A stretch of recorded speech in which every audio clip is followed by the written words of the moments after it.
하나님의 말씀 보겠습니다. 사도행전 16장 6절부터 15절의 말씀입니다. 사도행전 16장 6절부터 15절의 말씀 우리 함께 합독하겠습니다. 성령이 아시아에서 말씀을 전하지 못하게 하시거늘 그들이 부르기아와 갈라디아 땅으로 다녀가 무시아 베르로 비두니아로 가고자 했으되 예수의 영이 허락하지 아니하시는지라. 무시아를 지나 드로아로 내려갔는데 밤에 환상이 바울에게 보이니 마게도냐 사람 하나가 서서 그에게 청하여 이르되 마게도냐로 건너와서 우리를 도우라 하거늘 바울이 그 환상을 보았을 때 우리가 곧 마게도냐로 떠나기를 힘쓰니 이는 하나님이 저 사람들에게 복음을 전하라고 우리를 부르신 줄로 인정함이로라. 우리가 드로아에서 배로 떠나 사모드라게로 직행하여 이틀날 네아폴리로 가고 거기서 빌립보에 이르니 이는 마게도냐 지방의 첫 성이요 또 로마의 식민지라. 이 성에서 수유를 유하다가 안식일에 우리가 기도할 곳이 있을까 하여 문 밖 강가에 나가 거기 앉아서 모인 여자들에게 말하는데 두아디라시아에 있는 자색 옷감 장사로서 하나님을 섬기는 루디아라 하는 한 여자가 말을 듣고 있을 때 주께서 그 마음을 열어 바울의 말을 따르게 하신지라. 그와 그 집이 다 세례를 받고 우리에게 청하여 이르되 만일 나를 주 믿는 자로 알거든 내 집에 들어와 유하라 하고 강권하여 머물게 하니라. 아멘.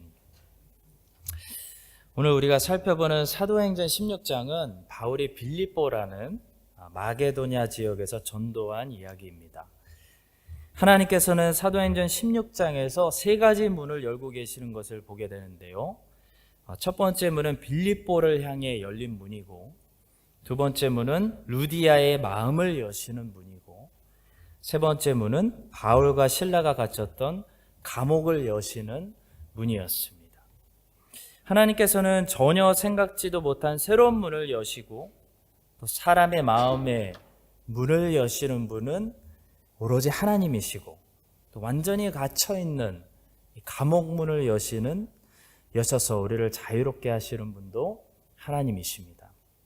하나님이 문을 열어주셔야 새로운 인생으로 갈 수 있고 하나님이 문을 열어주셔야 사람이 예수님을 영접할 수 있고 하나님이 문을 열어주셔서 우리는 감옥에서 나올 수가 있습니다. 오늘은 사도행전 16장 전체를 보겠습니다. 전체를 통해 하나님께서 우리의 마음과 인생을 그리스도를 향하여 활짝 새롭게 문들을 열어주시기를 기대하면서 우리에게 주시는 메시지들을 몇 가지 살펴보도록 하겠습니다.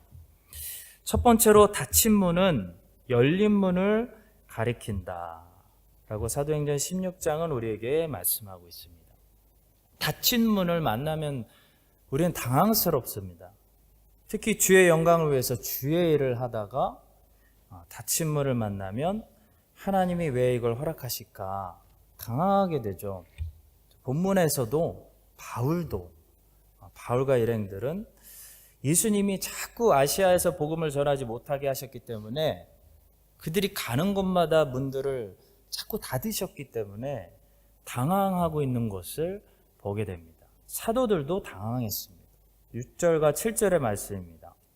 성령이 아시아에서 말씀을 전하지 못하게 하시거늘 그들이 부르기아와 갈라디아 땅으로 다녀가 무시아 베르로 비두니아로 가고자 했으되 예수의 영이 허락하지 아니하시는지라. 자, 그런데 닫힌 문을 만날 때마다 우리가 이 사실을 기억할 수 있다면 우리는 초대하거나 하나님을 오해하지 않을 수 있습니다. 바로 한쪽 문이 닫혔다는 것은 새로운 문이 다른 쪽에서 열렸다는 것을 언제나 가리킨다는 사실입니다. 바울과 일행들 앞에 아시아의 문이 닫혔다는 것은 아시아의 문이 닫혔다는 것만 가리키지 않습니다. 이제 유럽을 향한 새로운 문이 열렸다는 것을 말하는 것입니다. 그것이 9절과 10절의 말씀입니다. 밤에 환상이 바울에게 보이니 마게도냐 사람 하나가 서서 그에게 청하여 이르되 마게도냐로 건너와서 우리를 도우라 하거늘 바울이 그 환상을 보았을 때 우리가 곧 마게도냐로 떠나기를 힘쓰니 이는 하나님이 저 사람들에게 복음을 전하라고 우리를 부르신 줄로 인정함이러라 말씀합니다. 성도 여러분, 모든 나라의 모든 족속, 모든 사람들에게 복음을 전하라는 것은 예수님의 보편적인 명령이지만 주님께서는 그 보편적인 명령 안에서 우리가 누구부터 전도해야 되는지, 어디부터 가야 하는지 구체적으로 또한 인도해 주시는 분이라는 사실을 본문은 말씀해 주고 있습니다. 모든 나라, 모든 족속, 모든 사람들에게 항상 복음을 전하는 것은 예수님의 보편적인 뜻이지만 그 일을 어떤 순서로 해야 하는지, 어디부터 가야 되는지, 한 곳에 모든 곳을 갈 수는 없으니까요. 주님의 일에는 순서가 있고요, 때라는 것이 있습니다. 아시아에서 복음을 전하는 것도 물론 주님의 뜻입니다. 그렇지만 순서적으로 지금은 아시아부터 갈 때가 아니라는 거죠. 지금은 아직 아시아에 복음을 전할 때가 이르지 않았다고 말씀합니다. 이렇게 순서를 무시하고 때를 분별하지 않고 복음을 전하는 것은 하나님의 뜻에서 벗어나는 일은 아니지만 지혜로운 전도 방법은 아닌 것입니다.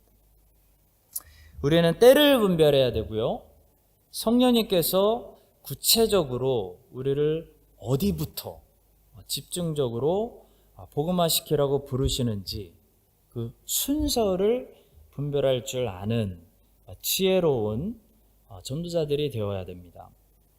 하나님께서 바울 앞에 아시아의 문을 닫으셨다는 것은 영원히 바울 앞에 아시아 문을 닫았다는 뜻이 아니었습니다. 바울은 지금 2차 전도 여행 중인데요, 주님은 바울이 2차 전도 여행 때 먼저 마게도니아와 아가야 지방부터 전도하기 원하셨고, 지금 이 아시아 지역은 3차 전도 여행 때 전도하도록 허락하셨습니다. 그렇게 주님의 순서를 따르고 주님의 때를 기다렸더니 3차 전도 여행 때 사도 바울은 에베소에서, 아시아에서 수많은 제자들을 얻게 되는 그런 일이 일어났습니다. 또 베드로전서 1장 1절의 말씀을 보니까요, 베드로가 지금 바울에게 허락하지 않고 계시는 이 부르기아, 갈라디아, 본도, 비두니아, 갑바도기아, 이게 다 이 터키, 아시아에 있는 지역 이름입니다. 이 아시아 지역에 편지를 쓰고 있는 것을 보게 됩니다. 베드로전서 1장 1절, 예수 그리스도의 사도 베드로는 본도, 갈라디아, 갑바도기아, 아시아와 비두니아에 흩어진 나그네, 곧 하나님 아버지의 미리 아심을 따라 성령이 거룩하게 하심으로 순종함과 예수 그리스도의 핏부림을 얻기 위하여 택하심을 받은 자들에게 편지하노니 은혜와 평강이 너희에게 더욱 많을지어다.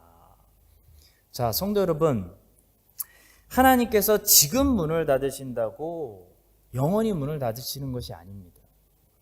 하나님께서 지금 문을 닫으신다는 것은 무슨 뜻이냐면 another time, another way, maybe by another person, 그것을 말한다는 거죠.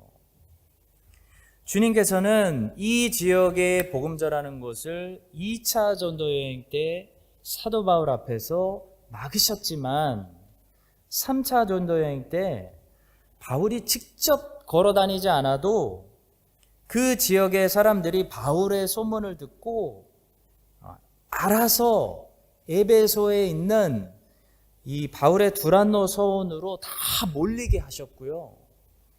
그래서 결론적으로 이들이 이 두란노 서원 출신 제자들이 흩어져 가지고 아시아 전역에 교회들을 세우고 복음이 전도되는 훨씬 더 효과적이고 나은 방법을 하나님은 사용하셨다는 것을 볼 수 있습니다. 또 나중에는 베드로를 이렇게 감동하사 그 지역에 있는 성도들에게 필요에 따라서 이렇게 위로의 편지를 보내게 하시고 있는 것을 보게 됩니다. 결론적으로 하나님을 믿어야 된다는 거죠. 하나님의 방법을 신뢰해야 됩니다. 하나님의 생각은 우리의 생각보다 항상 높습니다. 이 말은 하나님은 더 나은 길을 알고 계신다라는 사실입니다. 바울이 걸어다니면서 고생하면서 자기 열정으로 구석구석 전도하는 것보다 두란노 서원 출신의 제자들이 흩어져서 아시아의 복음을 구석구석 전하게 하는 것이 하나님의 더 나은 생각, 더 좋은 방법이었습니다. 이 사실을 우리가 기억한다면 하나님이 지금 우리의 그 사역과 방법을 막으실 때 우리가 어떤 믿음을 가지고 하나님을 기다릴 수 있을까요? 하나님이 더 나은 방법을 가지고 계시는구나. 지금 이 문이 닫혔다는 것은 새로운 더 좋은 길로 인도하시는 문이 열렸다는 말이구나. 이 사실을 우리가 기억할 수 있을 것입니다. 사도들도 주님의 뜻을 처음부터 100% 깨닫고 알고 있었던 것이 아니라 계속 이렇게 인도함을 받으면서 배워야 했습니다. 하물며 여러분과 제가 우리 교회를 향한 모든 뜻을 다 알고 있다고 생각하면 오만입니다. 우리는 계속해서 인도하심을 받으면서 우리를 향한 하나님의 뜻을 배워나가야 됩니다. 그 과정 속에서 하나님께서 우리의 길을 막으실 때 우리가 당황해하는 것이 아니라 더 좋은 길로 인도하시는구나. 다른 문이 열렸구나 생각하면서 우리 교회를 사랑하시고 인도하시는 하나님을 끝까지 신뢰할 수 있게 되기를 예수님의 이름으로 축복합니다. 두 번째로 하나님께서는 작은 사역도 귀하게 사용하신다라는 사실을 우리가 배우게 됩니다. 하나님께서 환상을 통해 바울을 빌립보로 보내셨다고 해서 바울이 빌립보에서 엄청난 사역을 할 수 있는 기회를 얻은 것이 아니었습니다.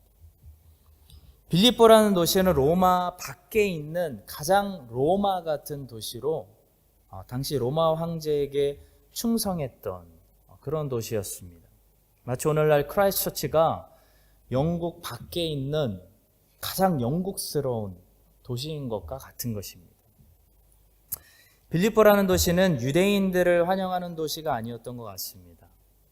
소아시아 지역에는 바울이 어디를 가든지 유대인의 회당이 있었기 때문에 바울은 항상 이 유대인의 회당에 들어가서 자연스럽게 안식일에 설교라는 방법을 통해 전도를 했는데요. 본문에 보니까 바울과 친구들은 유대인의 회당을 찾지 못해서 그냥 기도할 곳을 찾아 강가로 가는 것이 전부였다고 기록하고 있습니다. 거기서 남자들도 심지어 없었고 그냥 여자들을 만났는데요.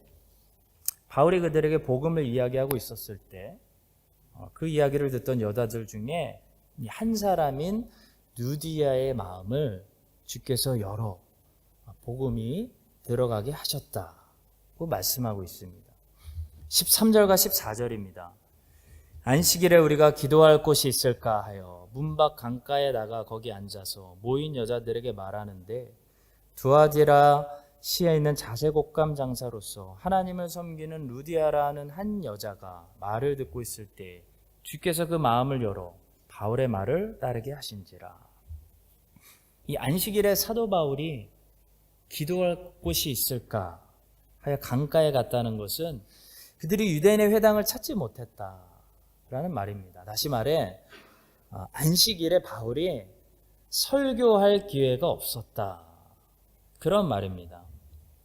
14절에 보시면 원문에는 이 헬라어 라레우 메노이스라는 단어가 기록되어 있는데요. 이 단어는 라레오라는 동사의 과거형인데요. 라레오는 프리칭, 설교라는 뜻이 아니라 그냥 스피킹, 그냥 레귤러 토킹, 그냥 말하다라는 단어입니다. 다시 말해 바울은 빌립보에서 안식일에 설교하는 사역을 하지 못했고 그냥 여자들을 만나서 비공식적으로 강가에 서서 대화하는, 터킹하고 스피킹하는 그런 사역을 하던 중에 하나님께서 루디아라는 한 여인의 마음을 여시고 전도되게 하셨다. 지금 그런 기록입니다. 성도 여러분, 우리는 항상 작은 사역에 준비되어 있어야 됩니다. 작은 사역이라고 과소평가하지 말아야 됩니다. 하나님께서는 우리의 큰 사역만 사용하시는 것이 아니고 우리의 작은 사역들도 사용하시는 분이기 때문입니다. 영혼 전도는 청소년 청년 집회에서만 일어나는 것이 아니라 매주 소그룹으로 모이는 그 작은 클래스 안에서도 영혼이 뒤집어지는 그 생명의 말씀이 심겨지게 하시는 성령님의 역사, 그런 일들이 일어난다는 거죠. 성령께서는 바울의 프리칭, 회당, 유대인들의 회당 설교 가운데서만 역사하시지 않았습니다. 성령께서는 바울의 캐주얼 토킹 가운데 역사하셔서 루디아라는 귀한 영혼을 구원하셨습니다. 성령 하나님께서 설교하는 목사만 사용하시는 것이 아니라 여러분들의 입술의 말들 다 사용하셔서 복음이 전도되게 하시고 영혼들이 은혜 받고 중생하게 하신다는 사실을 꼭 기억하시고, 바울의 설교도 사용하시고 바울의 캐주얼 토킹도 사용하신 우리 주님께서 우리 교회 모든 지혜자들의 입술의 모든 말들을 귀하게 귀한 도구로 사용하셔서 예수님의 복음이 전파되게 하시고 우리들의 입술을 통해 예수님의 복음이 전파되고 영혼들이 하나님께 돌아오게 되는 그런 성령님의 일들이 우리 가운데 계속 많이 일어나게 해주시기를 예수님의 이름으로 축복합니다. 자, 세 번째로 하나님은 어려움과 시련을 통해서도 일하시고 영혼을 구원하신다는 사실을 보게 됩니다. 본문에 보니까 하나님께서는 영혼을 구원하시는데 참 다양한 방법을 사용하고 계시죠. 바울이 안식일에 강가에서 복음을 이야기했더니 하나님께서 루디아의 마음을 여시고 그 영혼에게 믿음을 주셨습니다. 또 바울을 통해 귀신 들린 여자아이 속에 있는 귀신을 쫓아내심으로 그 어린 소녀를 살리시는 그런 하나님을 보게 됩니다. 그런데 16장의 이 본문의 하이라이트는 아마도 빌립보 감옥의 간수와 그 간수의 가족들이 구원받은 이야기가 하이라이트인데요. 하나님께서 어떤 방법을 사용하시죠? 이 간수와 가족들을 구원하시기 위해서 어떻게 하셨습니까? 이 간수에게 믿음을 주시기 위해서 먼저 바울과 실라가 시컨 두들겨 맞고 어둡고 추운 감옥에 갇히게 하셨습니다. 그리고 얼마 후에 지진이 일어나게 하시고 지진이 일어나서 감옥의 문들이 다 열리게 하시고 죄수들이 도망간 줄 알고 이 간수가 자결하려고 하다가 바울과 실라가 그대로 있는 것을 보고 이 간수가 자기 발로 와서 바울과 실라 앞에 엎드려서 먼저 뭐라고 고백했냐면 29절과 30절의 말씀입니다. 간수가 등불을 달라고 하며 뛰어들어가 무서워 떨며 바울과 실라 앞에 엎드리고 그들을 데리고 나가 이르되 선생들이여 내가 어떻게 하여야 구원을 받으리까? 라고 말했습니다. 그랬더니 바울이 대답했죠. 이르되 주 예수를 믿으라. 그리하면 너와 내 집이 구원을 받으리라. 어떤 영혼들은 믿으라고 할 때는 절대로 안 믿으면서 어떤 계기를 통해서 자기 발로 와서 엎드려가지고 제발 구원받을 수 있는 방법을 가르쳐달라고 하는 이 간수 같은 영혼들이 있다는 것입니다. 자, 그때 바울과 실라는 딱 한마디 합니다. 주 예수를 믿으라. 그리하면 너와 내 집이 구원을 받으리라. 근데 중요한 것은 여기까지 오기까지 이 간수가 바울과 실라가 어떤 사람인지를 자세히 주목하는 그런 과정이 있었다는 것을 우리가 잊지 말아야 됩니다. 이 간수가 괜히 갑자기 바울과 실라 앞에 와서 무릎 꿇고 많은 죄수들이 있었는데 바울과 실라 앞에 와서 엎드려가지고 선생들이여 내가 어떻게 하면 구원을 받겠습니까? 라고 말한 것이 아니었다는 거죠. 이 간수는 바울과 실라가 전하는 복음의 메시지를 들었을 것이고 이 사람들이 과연 어떤 사람들인지를 유심히 지켜봤을 것입니다. 그런데 이 간수가 지켜보니까요, 바울과 실라는 두들겨 맞고 감옥 속에 갇혔는데도 슬퍼하거나 절망하거나 자신들 하나님 원망하는 것이 아니라 큰 소리로 하나님께 감사하면서 하나님께 찬송하고 있었습니다. 그러다 지진이 일어나서 거짓말같이 감옥문이 열리고 26절에 보시면 모든 사람의 매인 것이 거짓말같이 다 벗겨지는 그런 기적이 일어났다고 했습니다. 그런데도 불구하고 바울과 실라는 죄수처럼 도망한 것이 아니고 떳떳하게 담대하게 그 자리에 그대로 서 있는 것을 보고 이 간수가 항복한 거죠. 이 사람들은 죄수가 아니구나. 이 사람들 진짜구나. 그래서 바울과 실라 앞에 엎드러져서 내가 어떻게 하여야 구원을 얻겠습니까? 라고 고백할 수밖에 없었던 것입니다. 성도 여러분, 우리가 고난당할 때 그 고난에 어떻게 대처하는지가 정말 중요한 것은 고난에 대처하는 신자의 모습을 보고 불신자들이 우리가 고백하고 말하는 것이 진짜인지 가짜인지를 판단하게 되기 때문입니다. 보통 때는 저 믿음이 있어요. 저 하나님 자녀예요. 아무리 외쳐도요. 내가 하나님 자녀라는 것을 증명해 보일 기회가 고난이 아니면 아니라는 거죠.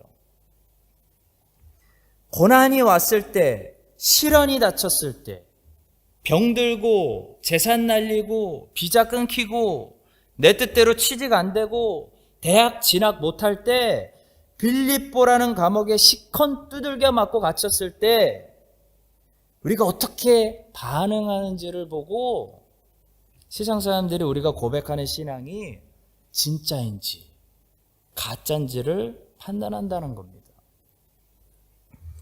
바울과 실라의 말은 사실이었고 그들의 믿음은 진짜였습니다. 왜냐하면 그들은 빌립보 감옥 깊은 데서도 하나님을 신뢰하며 하나님을 사랑하며 하나님을 찬송할 수 있는 그런 사람들이었기 때문입니다. 25절에 아주 중요한 말씀이 있죠. 한밤중에 바울과 실라가 기도하고 하나님을 찬송하며 죄수들이 듣더라. 바울과 실라가 죄수들 들으라고 찬송한 거 아닙니다. 그런데 고난당하는 성도가 고난 중에 하나님 찬송하고 여전히 감사하고 여전히 기뻐하고 여전히 춤추는 모습을 세상 사람들은 놓치지 않고 본다는 거죠. 죄수들이 듣더라. 성도 여러분, 하나님께서는 우리가 고난당하는 일들도 전도의 도구로 사용하시길 원하시는 분이라는 사실을 우리가 알아야 됩니다. 여러분과 저에게 고난과 시련을 주시는 이유는 여러 가지가 있겠지만 중요한 것은 그 고난에 우리가 어떻게 반응하는지를 따라서 우리의 믿음이 세상 앞에서 증명되고 비로소 우리의 메시지가 우리가 고백하는 것이 우리의 모임이 참이라는 사실이 불신자들 앞에 증명된다는 거죠. 이 사실을 우리가 기억하고 고난 중에도 찬송으로 감사로 하나님께 영광 돌렸던 이 바울과 실라처럼 여러분과 제가 고난 가운데서도 우리의 참된 믿음을 증명할 때 우리의 모습을 보고 있는 안 보는 것 같아도 다 듣고 있는 우리 입술에서 나오는 말을 주목하고 있는 이 세상 불신자들에게 예수 그리스도가 참된 하나님이라는 사실을 전도할 수 있는 여러분과 제가 될 수 있기를 예수님의 이름으로 간절히 축복합니다. 마지막 네 번째로 우리 각 사람에게 맡기신 임무가 다르다. 그러니까 섣불리 서로 판단하면 안 된다라는 사실을 본문에서 묵상합니다. 우리는 섣불리 이렇게 얘기하죠. 내가 이렇게 했으니까 너도 그래야 돼 라고 생각할 때가 많이 있습니다. 그러나 성도 여러분, 우리 각 사람을 만나주시는 하나님의 방법이 다르고요. 우리 각 사람의 길이 있고 각 사람의 그릇이 있으며 각 사람에게 주시는 소명이 다릅니다. 오늘 본문을 보면서 저는 항상 궁금했던 것이 있어요. 왜 바울과 실라만 맞고 감옥에 갇혔을까? 누가는 어디 있었을까? 디모데는 어디 있었을까?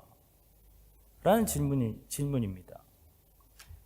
여기서 잘못 생각하면 우리는 바울과 실라만 담대하게 예수 증거하다가 핍박을 당했고 누가나 디모데는 비겁하게 숨거나 핍박을 피했기 때문에 잘못했다.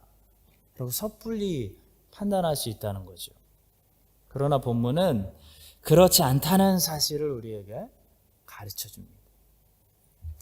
누가는 바로 직접 마게도냐로 건너오기 전에 이 드로아에서부터 함께 조인한 것으로 여겨지는데요. 그 이유는 그때부터 누가가 기록한 이 사도행전이 우리라는 말로 기록되기 때문입니다. 근데 누가는 바울과 실라와 함께 여기 빌립보에 와서 바울과 실라가 빌립보를 떠난 후에도 함께 떠나지 않고 계속해서 여기 빌립보에 남아서 이제 막 잉태하게 된 빌립보 교회를 굳건히 세우는데 공헌했던 것 같습니다. 그래서 어떻게 할 수 있냐면 바울과 실라가 빌립보를 떠날 때 사도행전은 위에서 이제 대의로 바뀌기 때문입니다. 예를 들어 사도행전 17장 1절의 말씀입니다. 그들이 암비볼리와 아볼로니아로 다녀가 데살로니가에 이르니 거기 유대인의 회당이 있는지라. 한마디로 여기서 그들은 누가를 제외한 바울의 일행을 가리키는 거죠. 누가는 아마도 계속 빌립보에 남고 바울과 실라와 디모데와 다른 일행들은 빌립보에서 이제 데살로니가로 갔다.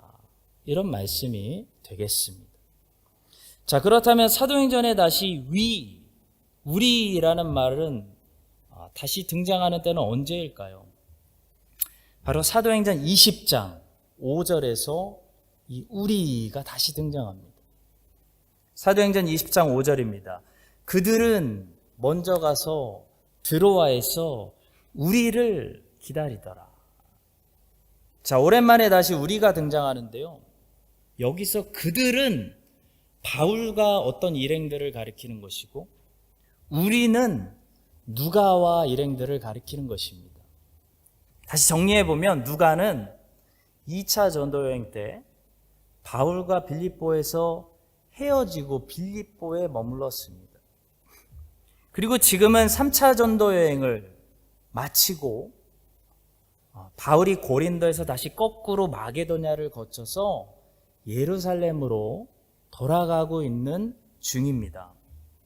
자, 그때 이제부터 누가가 예루살렘으로 죽을지도 모르는 길을 돌아가는 사도 바울과 다시 조인하기 위해서 바울과 일행들은 먼저 드로아로 떠나고 거기서 빌립보에 있는 누가와 일행들이 오기까지 기다렸다. 그 말씀이 사도행전 20장 5절 말씀입니다. 한마디로 성도 여러분, 사도행전에 등장하는 이 우리와 그들이라는 말을 통해 누가가 바울하고 2차 전도여행 때 헤어져서 바울은 계속 여기저기 전도하고 누가는 계속해서 3차 전도여행 때 바울과 다시 만날 때까지 빌립보 교회를 튼튼히 세웠다는 사실을 우리가 알 수 있는데요. 그렇다면 왜 하나님께서 바울과 실라가 두들겨 맞고 빌립보 감옥에 갇힐 때 누가는 함께 갇히지 않도록 보호하셨는지 그 실마리를 풀 수가 있습니다. 다시 본문으로 돌아와서 바울과 실라는 보니까 바울과 실라가 로마 시민권을 가진 사람들이었다는 사실이 드러나면서 이 빌립보에 있는 권속들이 크게 당황해가지고 이 사람들 때문에 여기 큰일 생길까봐 바울과 실라가 빨리 여기를 떠나주기를 원했다는 사실을 본문 38절부터 40절에서 볼 수가 있습니다. 부하들이 이 말을 상관들에게 보고하니 그들이 로마 사람이라는 말을 듣고 두려워하여 와서 권하여 데리고 나가 그 성에서 떠나기를 청하니 두 사람이 곧 바울과 실라죠. 옥에서 나와 루디아의 집에 들어가서 형제들을 만나보고 위로하고 가니라. 한마디로 성도 여러분, 바울과 실라는 더 이상 빌립보에 머물 수 없는 지경이 되었습니다. 그들은 새로운 곳을 향해서 떠나야 했습니다. 만약 누가도 바울과 실라와 함께 그때 두들겨 맞고 감옥에 갇혔었더라면 누가도 함께 하나님을 찬송하고 바울과 실라와 함께 놀라운 사역의 주인공이 되었을 것입니다. 그러나 하나님께서는 이 사건에서 누가는 제외되게 하셨습니다. 왜냐하면 누가는 이 성에서 쫓겨나면 안 되는 사람이었기 때문입니다. 누군가는 여기 더 남아서 이제 잉태하게 된 이 빌립보 교회를 물을 주고 양육하고 세워야 했습니다. 따라서 성도 여러분, 이런 하나님의 크신 섭리를 우리가 볼 때 왜 그때 당신은 함께 고난당하지 않았냐? 라고 함부로 판단할 수 없다는 거죠. 함부로 판단해서는 안 됩니다. 순교의 자는 아무에게나 오는 것도 아니고 내가 달라고 해서 나에게 주시는 것도 아닙니다. 하나님이 판단하실 때 너는 100살까지 살면서 너의 손자, 손녀들까지 네가 양육하고 전도해야 돼 라고 정하셨다면 우리는 죽고 싶어도 사도 요한처럼 순종으로 늙을 때까지 살아서 다음 세대와 그 다음 세대까지 양육해야 하는 것이 주님께 순종하는 길인 것입니다. 주님께서는 야고보는 일찍 순교당하게 하셨고 요한은 가장 늦게까지 이 땅에 남겨두셨습니다. 주님이 결정하시는 것입니다. 내가 이렇게 예수님을 믿었다고 해서 너도 나처럼 예수님을 믿어야 돼. 너도 반드시 감옥에 나와 함께 갇혀서 훈련 좀 받아야 돼. 천만의 말씀입니다. 감옥은 바울과 실라만 갇히면 되는 것입니다. 구약 성경 다니엘을 읽을 때마다 또 궁금했던 것이 한 가지 있었습니다. 다니엘 3장에 보시면 느부갓네살 왕이 금신상을 세워놓고 누구든지 나팔이 울릴 때 그 신상에게 절하지 않으면 풀문불에 던져 넣겠다. 큰 소리 쳤죠. 그래서 다니엘의 세 친구들 이 우상에게 절하지 않아가지고 풀무불에 들어갔습니다. 근데 그때 다니엘은 어디 있었을까요? 다니엘이 우상에게 절했을 리는 없고 다니엘이 풀무불에 들어가지 않은 것은 확실하니까 다니엘은 이 일에서 면제되었다는 것을 알 수가 있습니다. 그리고 말씀을 자세히 보니까 다니엘 2장 49절에 보니까 다니엘은 다니엘의 세 친구들보다도 직분이 한 단계 더 높아가지고 그는 왕궁에 있었다는 것을 알 수가 있습니다. 왕이 또 다니엘의 요구대로 사드락과 메삭과 아벳느고를 세워 바벨론 지방의 일을 다스리게 하였고 다니엘은 왕궁에 있었더라. 그리고 다니엘 3장에 보시면요, 왕이 금신상에게 절하라고 요구했던 사람들은 왕궁에 있었던 사람들이 아니라 모든 지방 관원들이었다는 것을 알 수가 있는데요.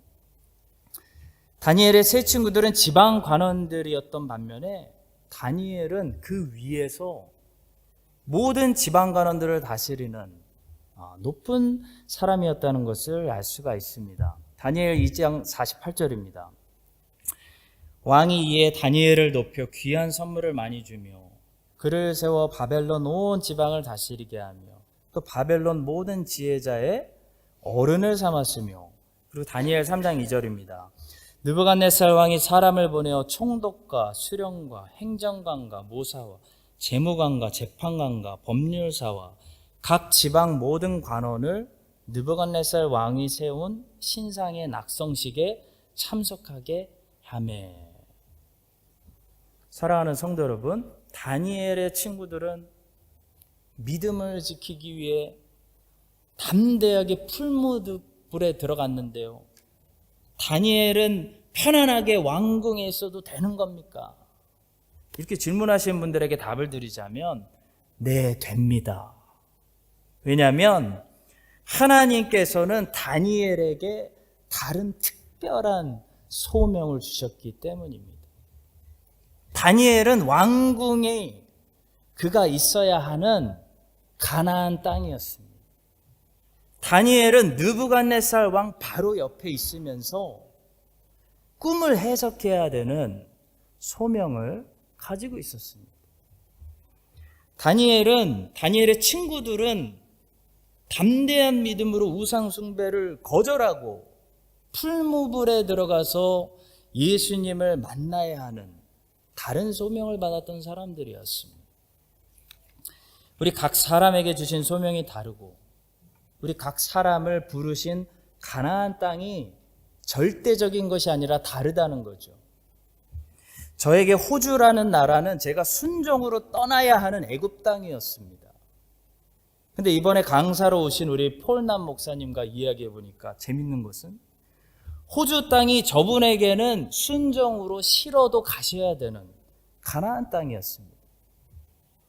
이 사실 우리가 기억하고 내가 예수 믿은 대로 너도 나처럼 예수를 믿어야 돼 라고 나의 방법을 절대화시키지 말고 바울과 실라와 누가에게, 디모데에게 각각 그들의 그릇대로 그들을 부르시고 그들을 만나주시고 인도하시는 이 본문의 하나님을 우리가 보면서 우리가 서로 판단하는 것이 아니고 서로 잘 순종할 수 있도록 응원해주는 그런 바울과 실라와 누가와 같은 좋은 팀워크를 만들어내는 우리 모두가 될 수 있기를 우리 각 사람을 부르시는 예수 그리스도의 이름으로 간절히 축원합니다.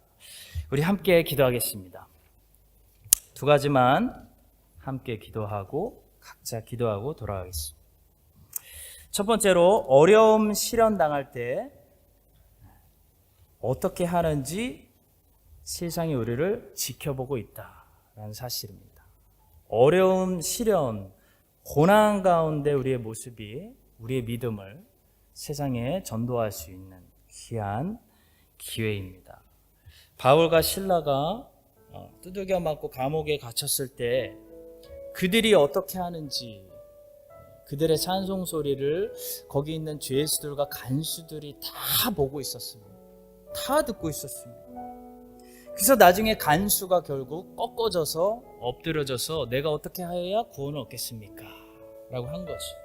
마찬가지로 여러분과 제가 예수님을 가장 증거할 수 있는 기회는 우리가 고난당할 때 우리가 입술로 고백한 그 믿음이 진짜라는 것이 진짜였다는 것이 드러나는 것입니다. 어려움과 시련, 고난 속에서 바울과 실라처럼 하나님을 여전히 사랑하고 하나님 한 분만을 신뢰하고 하나님을 감사하면서 찬양 부르고 변함없이 예배드릴 수 있는 여러분과 제가 되어서 우리를 보고 있는 세상 사람들이 깜짝 놀라서 저 사람의 신앙은 진짜구나.